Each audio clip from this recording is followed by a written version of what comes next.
नमस्कार, लोकमंच न्यूज में आपका स्वागत है। मैं अलका सिंह और आप देख रहे हैं खबर उत्तर प्रदेश। बुलेटिन की शुरुआत करते हैं इस वक्त की बड़ी खबर से। इस वक्त की बड़ी खबर सिद्धार्थनगर से है, जहां देसी शराब की दुकान में चोरी की नीयत से आए लोग हथियार बंद चोरों ने रात का फायदा उठाकर चोरी की कोशिश की। पुलिस के जाने से भागे हथियार बंद चोर। सारी वारदात की सीसीटीवी कैमरे में हुई कैद। रात में ही 112 नंबर पर दी गई सूचना। अभी तक नहीं हुई कोई कार्रवाई। चिलिया थाना क्षेत्र के मंझरिया चौराहे की घटना बताई जा रही है। बड़ी जानकारी इस वक्त आपको सिद्धार्थनगर से दे रहे हैं, जहां देसी शराब की दुकान में चोरी की नीयत से आए चोर हथियार बंद चोरों ने रात का फायदा उठाकर चोरी करने की कोशिश की। पुलिस के जाग जाने से भागे हथियार बंद चोर। सारी घटना सीसीटीवी कैमरे में कैद। रात में ही 112 नंबर पर दी गई सूचना। अभी तक नहीं हुई कोई कार्रवाई। चिलिया थाना क्षेत्र के मंझरिया चौराहे की घटना बताई जा रही है।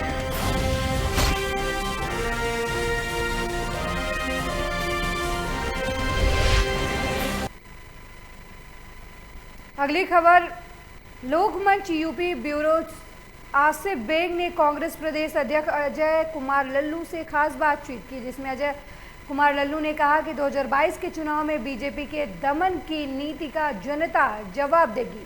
उन्होंने कहा कि जिला पंचायत अध्यक्ष चुनाव में बीजेपी गुंडई कर रही है। और अजय कुमार लल्लू ने और कुछ क्या कहा, आइए देखते हैं। जिला पंचायत अध्यक्ष का चुनाव चल रहा है और इस चुनाव में लगातार छीना झपटी और जिला पंचायत सदस्यों के ऊपर मुकदमे दर्ज कराए जा रहे हैं, जिसको लेकर सपा भी विरोध कर रही है। हमारे साथ मौजूद है कांग्रेस प्रदेश अध्यक्ष अजय लल्लू जी, जिनसे बात करते हैं। जो मानदंड जिस तरह से अपनाया जा रहा है ये सत्ता पक्ष द्वारा, इसमें आप क्या राय है? सरकार पूरी तरह लोकतंत्र का गला हद तक जिला पंचायत सदस्यों के साथ जो बर्ताव हो रहे हैं, जो आधिकारिक रूप से तानाशाही रवैया अपनाया जा रहा है, सत्ता के दम पर लोकतंत्र का चीरहरण करने का प्रयास किया जा रहा है, वो निंदनीय है। सरकार लाख जतन कर ले, फिर भी जनता के चुने हुए प्रतिनिधि जरूर उसका जवाब दें। जिस तरह से कांग्रेस जो है लाठीचार्ज किसानों को लेकर और एक माहौल पैदा कर रही है, कहीं ना कहीं 2022 चुनाव को लेकर भी देखा जा रहा है कि उसकी तैयारी कांग्रेस कर रही है। लेकिन जिला पंचायत चुनाव में जिस तरह से कांग्रेस जो है वॉकओवर रेडी कोई प्रत्याशी नहीं खड़ा किया, इसको लेकर जो है लोगों में तमाम तरह के सवाल खड़े हैं। देखिए, हम जो हमारे सदस्य हैं, जहाँ हम सदस्य अच्छी संख्या में जुटे हैं, वहाँ हमने दावेदारी की है और लगभग कई जनपदों में हम चुनाव लड़ रहे हैं। और मुझे लगता है कि कांग्रेस ने वॉकओवर नहीं दिया। कांग्रेस लगातार जमीन पर, सड़कों पर, गांव गरीब, खेत खलिहान, नौजवान और किसानों की आवाज़ को बुलंद कर रही है। हमें भरोसा जी बिल्कुल, प्रदेश अध्यक्ष अजय लल्लू का कहना है कि आने वाले 2022 चुनाव में पूरी ईमानदारी से कांग्रेस जो है अपने प्रत्याशी उतारेगी और एक संघर्ष भी करेगी। फिलहाल देखने वाली बात यह होगी कि जिस तरह से प्रदेश में चल रहा है, उससे कहीं न कहीं राजनीतिक पार्टियां भी प्रभावित हो रही, सपा भी लगातार विरोध कर रही है। अब देखने वाली बात यह होगी कि 2022 के चुनाव में क्या इसी तरह मानदंड अपनाया जाएगा। आसिफ बेग, लोकमंच, यूपी ब्यूरो, लखनऊ।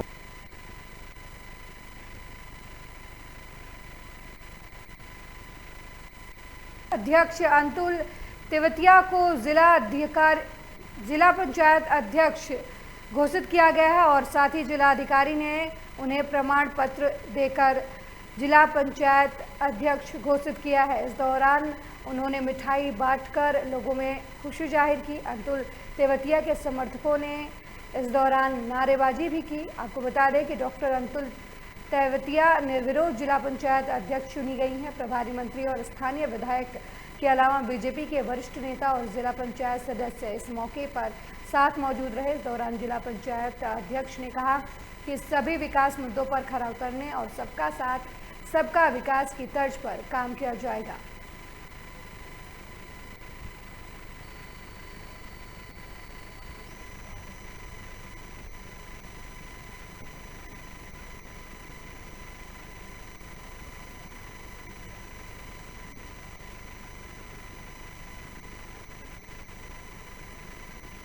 देखिए पूरे संगठन के सब लोग मेरे साथ हैं और सब लोग बहुत खुश हैं और जाहिर तौर पे बहुत खुशी की बात है। हमारे भारतीय जनता पार्टी के नेतृत्व में हम जिला अध्यक्ष पद पर बैठे हैं और पार्टी की रीति नीति के साथ हम आगे कार्य करेंगे। कोरोना की दूसरी लहर का प्रकोप जैसे ही कम हुआ वैसे ही सरकार ने 1 जुलाई से स्कूलों को खोलने की इजाज़त दे दी। और स्कूल में ये व्यवस्था किस तरह होगी, स्कूल में 1 जुलाई से व्यवस्था क्या है, इन्हीं कुछ खास मुद्दों को लेकर लोकमंच न्यूज़ के लखनऊ मंडल ब्यूरो चीफ भानु सिंह चंदेल ने उन्नाव जिले के बेसिक शिक्षा अधिकारी प्रदीप कुमार पांडे से एक्सक्लूसिव बातचीत की। स्कूल खुलने को लेकर बीएसए की तरफ से क्या कुछ तैयारी की गई है, आइए आपको दिखाते हैं। कोरोना का कहर, चीन के वुहान से जो निकला जहर है उसने इस तरह कहर बरपाया है कि लगभग हर व्यापार को निस्तो नाबूद करने का काम किया है। लेकिन फिर भी देश के नागरिक हैं, हिंदुस्तानी हैं, जो हार मानने वाले नहीं, कोरोना हार निश्चित मानेगा। इसी कुछ मुद्दों को लेकर आज हम बात करेंगे उन्नाव जनपद के बीएसए प्रदीप कुमार पांडे जी से। पांडे जी, आपका स्वागत लोकमंच है। धन्यवाद। पहला सवाल कि कोरोना महामारी में कितना प्रभावी शिक्षा विभाग हुआ? देखिए, कोरोना महामारी से तो सभी विभाग प्रभावित हुए, चाहे व्यवसाय रहा हो या शिक्षा रहा हो। और शिक्षा में चूँकि प्रतिदिन का मामला होता, बच्चे आते हैं, शिक्षक उनको पढ़ाते हैं, लेकिन कोरोना कारण बच्चों के हित को ध्यान रखते हुए, उनके स्वास्थ्य का ध्यान रखते हुए विद्यालय बंद करना पड़ा, तो उससे प्रभावित तो हुआ है। लेकिन इसके बावजूद भी हम लोगों ने ई पाठशाला के माध्यम से या छोटे छोटे ग्रुप बना के मोहल्ला पाठशाला के माध्यम से पूरा प्रयास किया गया है कि उनको मुख्य धारा से जोड़े रहा जाए, लेकिन पूरी तरीके से सब नहीं जुड़ पाए हैं, ये बात सत्य है।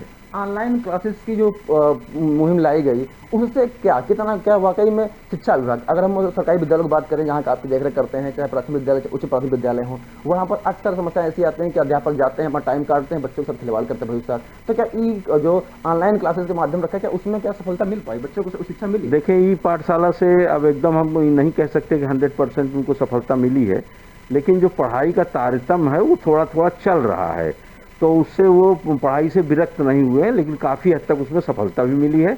1 जुलाई से देखिए पूरे प्रदेश सरकार में विद्यालय खुलने जा रहे हैं, कक्षा 8 तक के कम से कम हमारे लोगों के। उसमें टीचर आएंगे, बच्चे नहीं आएंगे।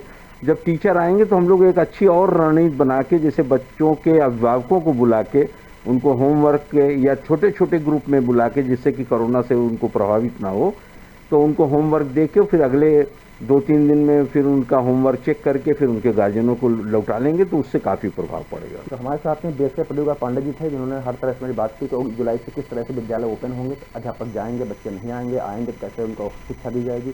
और कई ऐसे सवाल रहे जिनका उन्होंने जवाब दिया लोकमंच पे, और दर्शकों को भी बताया कि किस तरह से वो आने वाले समय में अपने बच्चों को शिक्षा देंगे या नहीं देंगे, क्या होगा, आने वाला समय ही तय करेगा। लोकमंच न्यूज़ के लिए क्या मतलब गणेश शर्मा से भानु चंदेल उन्नाव।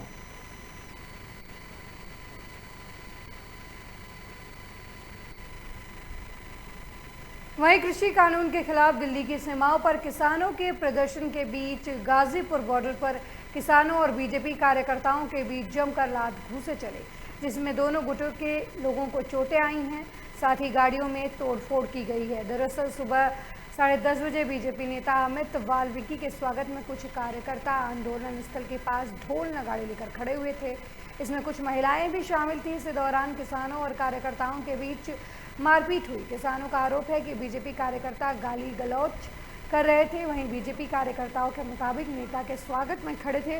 उसी दौरान टिकैत अपने आदमियों के साथ आए और उनके हाथों में लाठी डंडे भी थे। इसके बाद उन्होंने तोड़फोड़ की।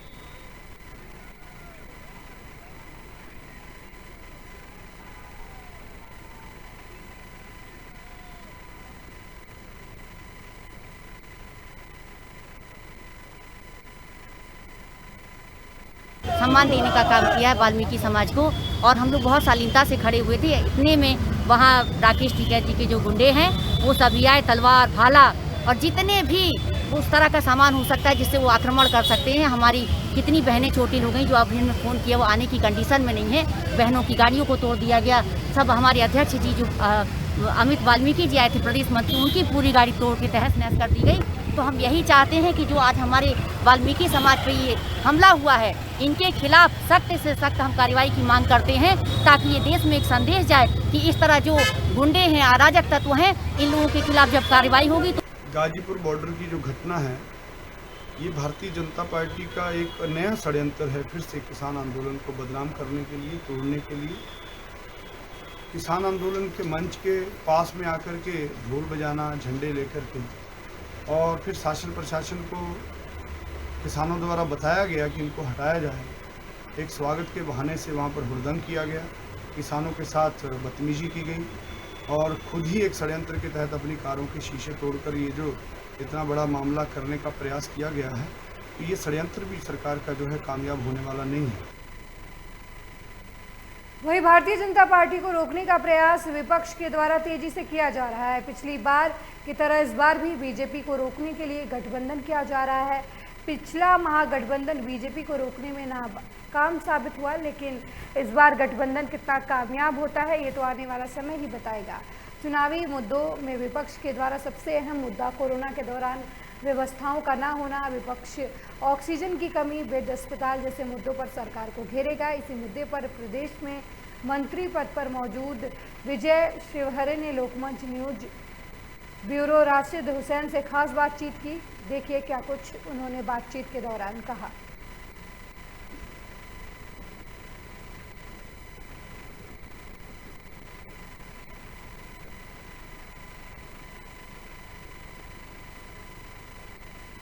उत्तर प्रदेश में विधानसभा चुनाव काफ़ी नज़दीक हैं और आने वाले विधानसभा चुनाव में भारतीय जनता पार्टी को रोकने के लिए तमाम राजनीतिक दलों ने ताकत झोंकना शुरू कर दिया है। चुनावी मुद्दे पर चर्चा करने के लिए हमारे साथ प्रदेश में मंत्री विजय शिवहरे जी मौजूद हैं भारतीय जनता पार्टी से। उनसे जानते हैं, शिवहरे जी, किन मुद्दों को लेकर इस बार भारतीय जनता पार्टी मैदान में कूद रही है?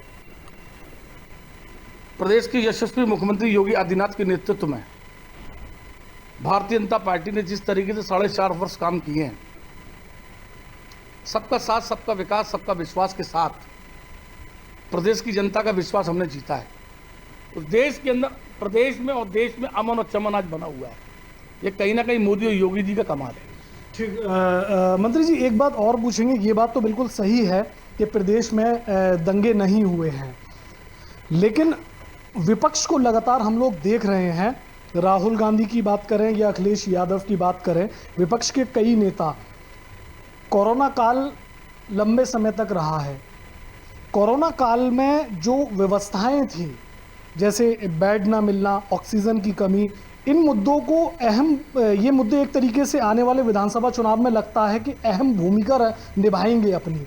आपको रोकने के लिए विपक्ष इन मुद्दों को मुख्य तौर पर सामने रखेगा। इसके लिए आपके पास इसमें क्या जवाब है? मेरे मित्र, आपने बहुत अच्छा प्रश्न कर लिया मुझसे। मैं उन विपक्ष के नेताओं से पूछना चाहता हूं, 2 वेव कोरोना की रही, 2020 मार्च से लेके और जुलाई तक रही, और एक वेव या अप्रैल से लेके और 15 जून तक रही। क्या कोई सपा, बसपा, कांग्रेस का एक भी नेता इस प्रदेश की किसी गली मोहल्ले चौराहे पे दिखा क्या? आपको अगर कोई दिखा होगा तो राष्ट्रीय स्वयंसेवक संघ के स्वयंसेवक और भारतीय जनता पार्टी के कार्यकर्ता दिखे होंगे। इसलिए मैंने आपसे कहा था, एक मंत्र के साथ हम इस चुनाव में जाएंगे, good governance and good developments. हमारा अच्छा प्रशासन हो, शासक हो, और डेवलपमेंट्स मतलब विकास हो, उसकी ओर हम जाएंगे। और निश्चित तौर पर Bharatiya Janata party cadre based party है, इसका एक एक कार्यकर्ता बूथ पर अपनी टीम के साथ खड़ा रहता है। निश्चित तौर पर हम विजयी होंगे और 300 प्लस करके आएंगे। ठीक, देखा आपने प्रदेश में मंत्री विजय शिवहरे जी का क्या कहना है। 300 प्लस का इस बार नारा दिया है और सबका साथ, सबका विकास को लेकर एक बार फिर भारतीय जनता पार्टी 2022 में चुनावी बिगुल फूंकने वाली है। लोकमंच न्यूज़ चैनल के लिए आगरा से ब्यूरो रिपोर्ट। जौनपुर के बदलापुर कोतवाली में एक किशोरी का नग्न अवस्था में शव मिला है। मिली जानकारी के मुताबिक बदलापुर कोतवाली के रैभानीपुर गांव में तालाब पुलिया के नीचे नग्न अवस्था में किशोरी का शव बरामद हुआ। मृतका की पहचान होमगार्ड की बेटी के तौर पर हुई है। ऐसी आशंका जताई जा रही है कि किशोरी के दुष्कर्म के बाद हत्या की गई है। घटना की जानकारी मिलते ही मौके पर भारी पुलिस फोर्स पहुंच गई और मामले की छानबीन में जुट गई है।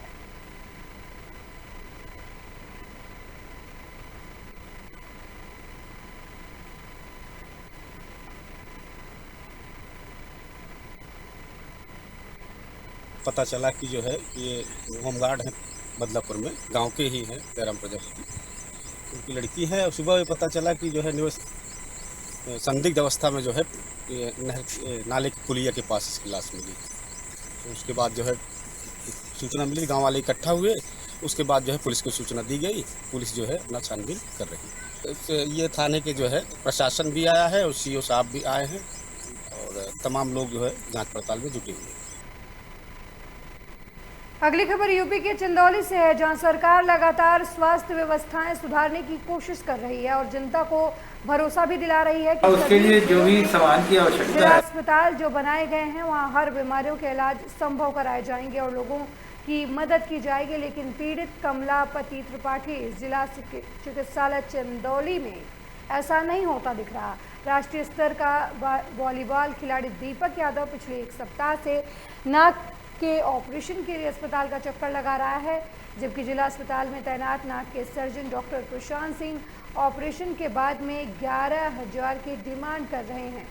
सुनवाई न होते देख दीपक ने सैयद राजा के पूर्व सपा विधायक से मदद की गुहार लगाई। सपा के राष्ट्रीय सचिव मनोज सिंह डब्ल्यू जिला अस्पताल के चिकित्सा अधीक्षक के पास पहुंचे और दीपक के ऑपरेशन में आ रही दिक्कतों के बारे में जानकारी ली। अस्पताल में तैनात नाक आँख गले के डॉक्टर प्रशांत सिंह बिना पैसे लिए ऑपरेशन करने नहीं किए जाने की बात पर अड़े रहे। वहीं पूर्व सपा विधायक मनोज सिंह डब्ल्यू ने इस मामले को लेकर उत्तर प्रदेश के स्वास्थ्य मंत्री जयप्रकाश सिंह जैकी से फोन पर वार्ता की और सीएमएस की वार्ता करवाई। पूर्व सपा विधायक ने कहा कि एक बार फिर सीएमएस द्वारा 24 घंटे का मोहलत लिया गया है, दीपक का ऑपरेशन करा लिया जाएगा। अगर 24 घंटे के अंदर दीपक का ऑपरेशन नहीं होता है तो फिर वो आगे की रणनीति पर अमल करेंगे।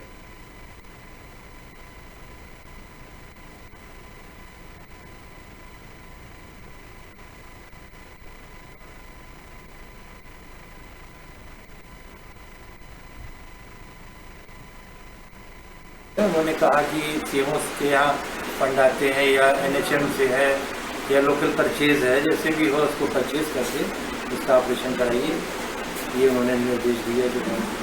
तो क्या लगता है ऑपरेशन हो जाएगा? उस अगर डॉक्टर प्रशांत सिंह करेंगे तो मैं पैसा जो है जैसे भी होगा, जितने की भी पैसे की आवश्यकता होगी हम लोग उसकी मदद करके, जैसे चंदा लगा के जैसे भी होगा पर लोकल परचेज करके हम लोग कराएंगे, बिल्कुल कराएंगे। मुझसे सीएमओ कहे कि विधायक जी मैं कराऊंगा, चलिए मैं कराता हूं, मैं चला गया। आज वो ऑपरेशन हुआ नहीं। डॉक्टर ने साफ साफ शब्दों में कह दिया कि विधायक के लेके आए हो, नेतागिरी किए हो, तो विधायक ही तुम्हारा ऑपरेशन करवाएंगे। तो मैं हॉस्पिटल लेके आया, मैंने बात किया, बात करने के बाद यहाँ की स्थिति मैंने देखा, उसके बाद मैंने मंत्री से बात किया। अगली खबर मुरादाबाद के छजलैट थाना क्षेत्र से है, जहां एक पति ने पत्नी से नाराज होकर बाइक में आग लगा दी। मिली जानकारी के मुताबिक किसी बात को लेकर पति पत्नी में कहासुनी हो गई, जिसके बाद गुस्साए पति ने नई बाइक में आग लगा दी। घटना की जानकारी ग्रामीणों ने पुलिस को दी। सूचना मिलते ही मौके पर पहुंची पुलिस मामले की छानबीन में जुट गई है।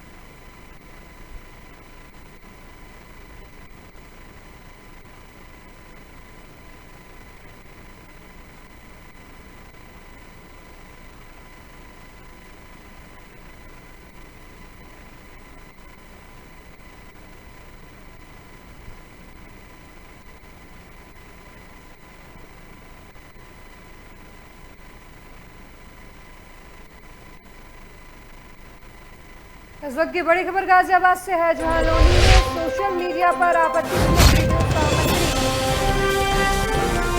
लगाई गई है। आपको बता दें कि धार्मिक उन्माद फैलाने की कोशिश करने वालों पर कार्रवाई की गई है। वीडियो को लेकर एनएसए ने कार्रवाई की है। अभियुक्त उम्मेद पहलवान पर एनएसए की कार्रवाई की गई है। धार्मिक उन्माद फैलाने की कोशिश करने वालों पर कार्रवाई की गई है। अभियुक्त उम्मेद पहलवान पर एनएसए की कार्रवाई की गई है। बड़ी जानकारी इस वक्त की आपको हम गाजियाबाद से दे रहे हैं, जहां लोनी में सोशल मीडिया पर आपत्तिजनक वीडियो डाला गया है। आपको बता दें कि एनएसए ने कार्रवाई की है। आपत्तिजनक वीडियो सोशल मीडिया पर डालने के लिए और धार्मिक उन्माद फैलाने की कोशिश करने वाले के खिलाफ कार्रवाई की गई है। इस मामले में अभियुक्त उमेद पहलवान पर एनएसए ने कार्रवाई की।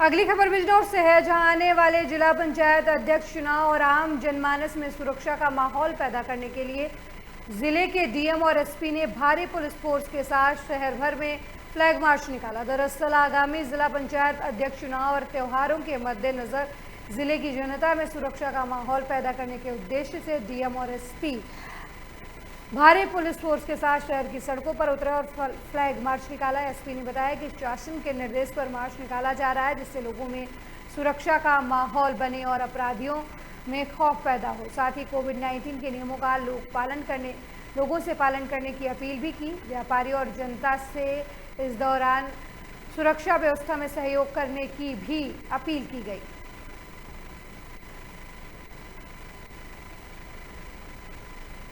आम जनमानस में पुलिस की विश्वसनीयता और सुरक्षा का भाव बढ़े और पुलिस इंटरेक्ट करे लोगों से और लोगों में यह विश्वास पैदा हो कि हम उनकी सुरक्षा के लिए हैं, उनके सहयोग के लिए हैं। ये उद्देश्य आज भी रूट मार्च फ्लैग मार्च निकाला जा रहा है। रूट मार्च में यहाँ के स्थानीय मजिस्ट्रेट, डिस्ट्रिक्ट मजिस्ट्रेट द्वारा बिजनौर के मुख्यालय पर हमारे साथ इनके नेतृत्व में अगुवाई में चल रहा है। आगे आने वाले त्यौहार और जो चुनाव है 3 तारीख का, इसको दृष्टिगत रखते हुए रूट मार्च, जिससे लोगों का कॉन्फिडेंस, व्यापारियों का, छात्रों का, छात्राओं का, आम लोगों का पुलिस प्रशासन में विश्वास बना रहे। और शासन और प्रशासन की सर्वोच्च प्राथमिकताओं में से एक है रूट मार्च, पैदल मार्च। पुलिस प्रशासन लोगों के बीच में सड़क पर रह करके सुरक्षा का। वहीं चंदौली में सदर कोतवाली पुलिस ने थाने की जमीन में जेसीबी से गड्ढा खुदवाकर 1500 पेटी अवैध शराब को गड्ढे में डालकर नष्ट कराया। आपको बता दें कि पुराने मुकदमे जिसमें फैसले हो चुके हैं, सीजेएम महोदय के आदेश पर टीम गठित कर अवैध शराब को नष्ट कराया गया। इस मौके पर गठित टीम में वरिष्ठ अभियोजन अधिकारी, वरिष्ठ लिपिक न्यायालय, सीजेएम, आबकारी निरीक्षक प्रभारी निरीक्षक अशोक कुमार मिश्रा और कस्बा इंचार्ज मनोज पांडे मौजूद रहे।